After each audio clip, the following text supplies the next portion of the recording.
file communists and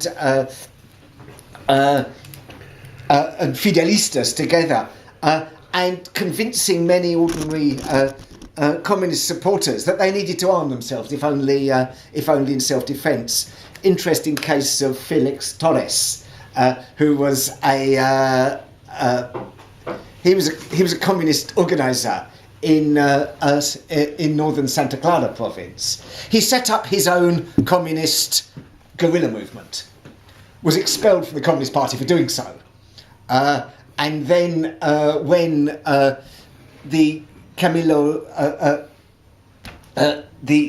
Cienfuegos, his column, arrived, he just merged his grouping in with that, and was then miraculously readmitted to the Communist Party, and nothing more was ever said of it. And it took me some time talking to people to find someone who said, he was thrown out, and so on. So there is this, but I think that was an indication. I mean, the violence there was particularly extreme, and I think that this was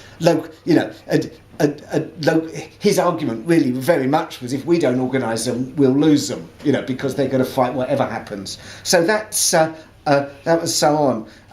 There was but there was also older solidarities. If we go to Santiago, for instance, if anyone's been to Santiago de Cuba, on one side of the main road is the Bacardi rum factory. On the other side is the docks, and on the third corner just out is the main railway station. And there was a traditional. Now the dockers were mainly of Afro-Cuban heritage. The rum distillers were mainly white.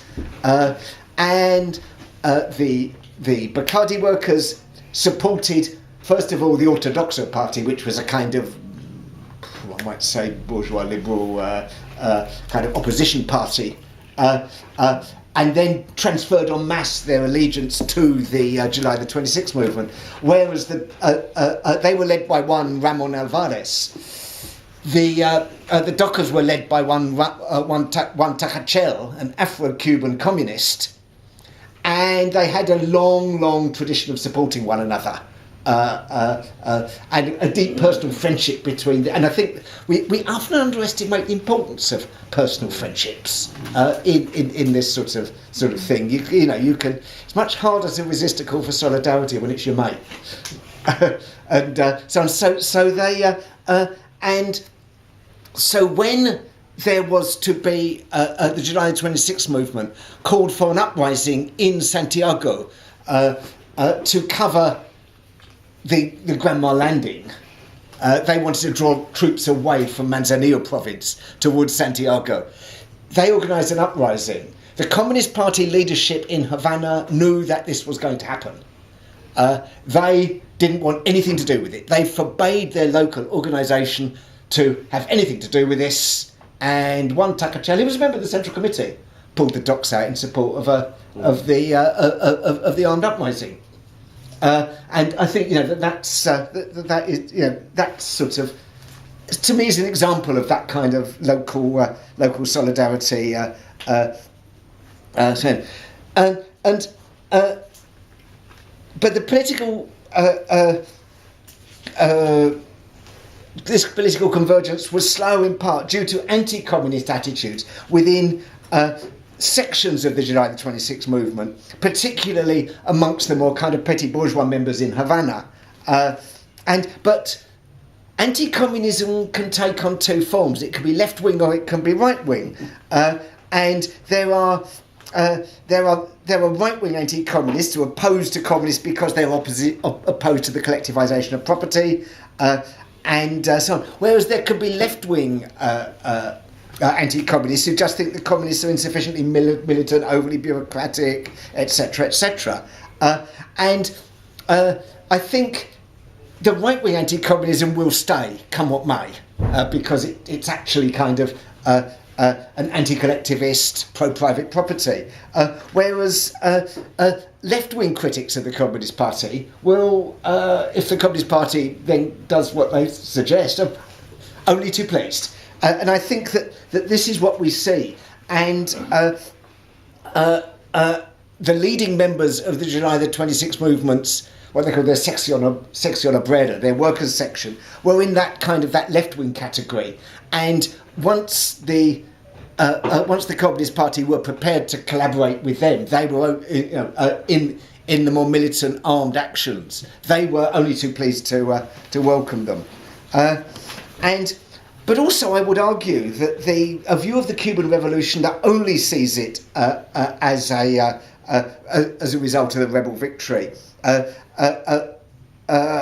work of just the guerrilla army, will not see any real contribution from the communists. But if you take the role of organised labour into account, the communist contribution becomes considerably more significant, as that was the area where their expertise was, where they operated most effectively. And I would also argue that their systematic agitation and propaganda was a key factor in helping to maintain independent working class organisation, and so on. I didn't start out with that view. It's interesting, actually, and I think this is. But as I kind of dug into documents and so on, it became increasing, and spoke to veterans of the struggle. This became increasingly clear to me that simple kind of that you could be oversimplistic at looking at any political organisation, and that all political organisations, no matter how monolithic they appear, they're riven with personal hatreds, personal friendships, political differences, tactical differences, factional differences, and so on. And just the fact that the PSP traditionally kept a united front outwards didn't mean that the hatred that some of them felt for Aníbal Escalante has become legendary afterwards, but at the time it was completely unknown, and so on. Then there was a regional dimension. The opposition to the regime was stronger in the east of the island, and more pronounced in Havana. The strikes and sabotage in Guantanamo drew attention to the leadership of the July the 26th movement, of the contribution that could be made by organised labour, and the Guantanamo workers were encouraged to spread their organisational activities. By this stage, most of them had to flee and go underground anyway, so they then kind of spread out over the country. Nico Torres was made head of a commission that was to organise a network towards the general strike. It was. I think also the east of the island, the resistance tended to be much more working class. In Havana, it was much more kind of middle class, we might say, petty bourgeois professionals, students, and so on. And that workplace solidarity, where your workmates who can't see why you've got a sectarian dislike for someone who's in another party, pushes you together to collaborate in a way that I think always happens in kind of workplace, a good workplace organisation. And of course the trade union bureaucracy was centred in Havana. Most of these corrupt people didn't want to leave the capital. It was too comfortable there, going out into sort of sugar cane fields to recruit people wasn't their idea of why they'd got this nice job that paid them rather well. So their influence was less equally. And there are various other factors as well. So, how significant, and I'll probably finish on this point, how significant was the involvement of organised labour in determining the outcome of the conflict? The The initial working class response to the state terror that I spoke of was a series of strikes in Manzanillo, Bayamo, and Santiago. Now, this helped to raise the level of opposition to the regime, but it proved ineffective in preventing government violence, and so therefore that pushed people, many of the kind of ordinary workers, towards support for the rebel forces. There was a strike in August 1957 in Santiago that started after the murder of the local leader of the July the 26th movement, Frank País. It was the biggest demonstration against Batista, but in the end, it didn't seriously threaten the regime. And those people who had seen that even a general strike that paralysed the whole end of the island by itself couldn't bring the regime down, started to look for more kind of militant armed tactics. But it was also the size of that strike did convince the July the 26th leadership that they needed that working class support. Now, you gave me a book earlier about April the 9th, 1957, April the 9th, 1958, sorry, which was their first attempt at calling a general strike. Well, they just called it out of the blue, didn't work, complete disaster. As a result of that complete disaster, there was more thought, more organisation was put into organising the next general strike. And so throughout 1958, the latter part of 1958, you had the rebel army in the hills beating Batista's army. 3,000 guerrillas beating 30,000 regular troops who wouldn't leave the main road. I mean, that was the problem. They were conscripts. They were poorly paid. They were very good at beating up unarmed students. Or smashing a picket line, but when faced with a politically motivated, well-trained guerrilla, they ran away, and they ran away or deserted and joined the. But at the same time, this now converged workers' movement of the Communist Party and the July the 26th movement set up something called the FONU, the Frente Obrero Nacional Unido,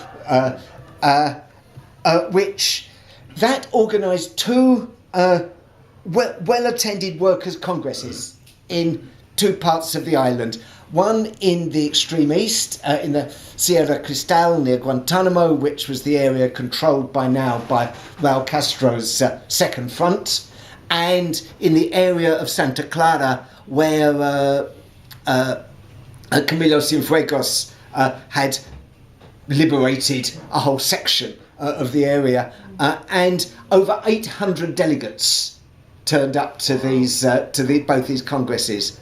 Now, if you think about it, getting 800 revolutionary shop stewards together, well, lucky to get 8 these days, isn't we? You know what I mean? And they planned for a general strike for January 1959. At the start of the sugar harvest, they learnt their lesson that the April strike had happened at the end of the sugar harvest. Well, there's no point in having a strike in Cuba once the whole sugar harvest is in. And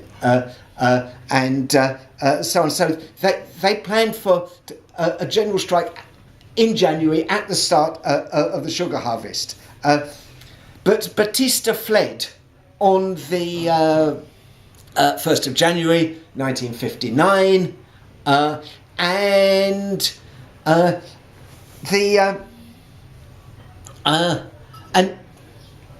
the guerrillas immediately moved down into Santiago initially. The Castro brothers got to Santiago. Camilo Cienfuegos, the columns led by Camilo Cienfuegos and Che Guevara, got to Havana. But they were still faced with the United States Embassy was trying to organise a coup of honest military officers. There were some military officers who had opposed Batista, had been imprisoned, they were let out, there was talk of them having a coup. Now that could have split the resistance, but faced with this general strike, they gave up. Now, it looked easy, but of course, it seemed like Castro got up on the balcony of the town hall in Santiago, called for a strike, and the country stopped. Well, I go back to, spontaneity. That was very, very well organised, and it was so successful, it looked easy. So this enables people like Samuel Faber to say it was unnecessary. But I would argue that's... he's done some good work, but I think he got that one completely wrong. And so on. And I don't think we can underestimate the importance of that strike. And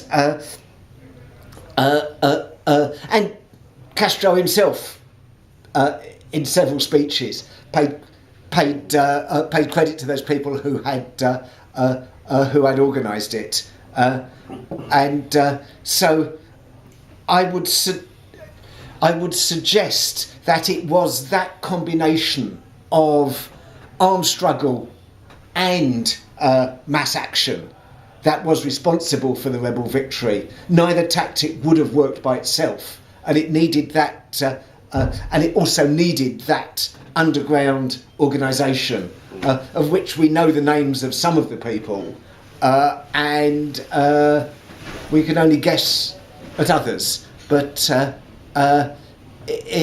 without that, then it would not have happened. So anyway, thank you.